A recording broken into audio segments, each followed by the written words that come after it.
کچھ خبریں کھیل کے میدان سے۔ پاکستان ویمن فٹ بال ٹیم کی کپتان ماریہ خان نے سعودی فٹ بال کلب ایسٹرن فلیمز سے معاہدہ کر لیا۔ قومی فٹ بالر سعودی عرب میں پروفیشنل فٹ بال کھیلنے والی پہلی پاکستانی خاتون فٹ بالر ہوں گی۔ Saudi women premier league club eastern flames نے گزشتہ روز اعلان کیا تھا کہ سیزن کے لیے پاکستان ویمن فٹ بال ٹیم کی کپتان اور مڈ فیلڈر ماریہ خان کو شامل کر لیا گیا ہے۔ کلب کا کہنا ہے کہ پاکستانی پروفیشنل فٹ بالر کو سائن کرنے کا مقصد سعودی پریمیئر لیگ کے نئے سیزن میں ٹیم کو مزید مضبوط کرنا ہے۔ کلب کے پلیئرز روسٹر کے مطابق اس کے پاس کولمبیا، الجزائر اور مراکش کے فٹ بالرز بھی موجود ہیں۔ تاہم سعودی پریمیئر لیگ کے گزشتہ سال ہونے والے پہلے سیزن میں ایسٹرن فلیمز سے 2 میچز میں کامیاب ہوئی تھی۔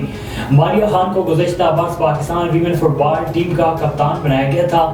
اس سال کے آغاز میں سعودی عرب میں ہونے والے 4 ملکی ٹورنامنٹ میں میزبان ٹیم کے خلاف میچ میں ان کے فری کک نے گول نے ہر کسی کی توجہ حاصل کر لی تھی۔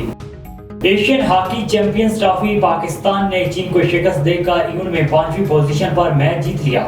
بھارتی شہر چنائی میں ہونے والی ایشین ہاکی چیمپئنز ٹرافی میں پاکستان نے ایونٹ میں 5ویں پوزیشن کا میچ جیت لیا۔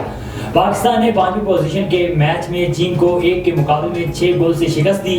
پہلے کوارٹر میں پاکستان نے 4 گول کر کے پوزیشن مضبوط کر لی، جبکہ دوسری کوارٹر میں کوئی ٹیم گول نہ کر سکی اور ہاف ٹائم تک پاکستان کو 4-0 کی برتری حاصل رہی۔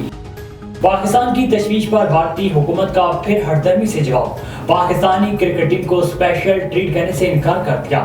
ترجمان بھارتی وزارت خارجہ کا کہنا ہے کہ پاکستان ٹیم کو اسپیشل ٹریٹ نہیں کریں گے۔ پاکستانی کرکٹ ٹیم کو بھارت میں اتنی ہی سیکیورٹی ملے گی جتنی کہ دیگر ٹیموں کو ملے گی۔ ترجمان ارندم باگچی کا کہنا تھا کہ پاکستانی حکومت نے اپنی ٹیم کو بھارت میں ورلڈ کپ کھیلنے کی اجازت دے رکھی ہے۔ پاکستانی وزارت خارجہ نے قومی کرکٹ ٹیم کو بھارت بھیجنے کی اجازت دیتے ہوئے کہا تھا کہ پاکستان کو اپنی کرکٹ ٹیم کی سلامتی کے بارے میں گہری تشویش ہے۔ امید ہے کہ پاکستان کرکٹ ٹیم کے دورہ بھارت کے دوران مکمل تحفظ کو یقینی بنایا جائے گا۔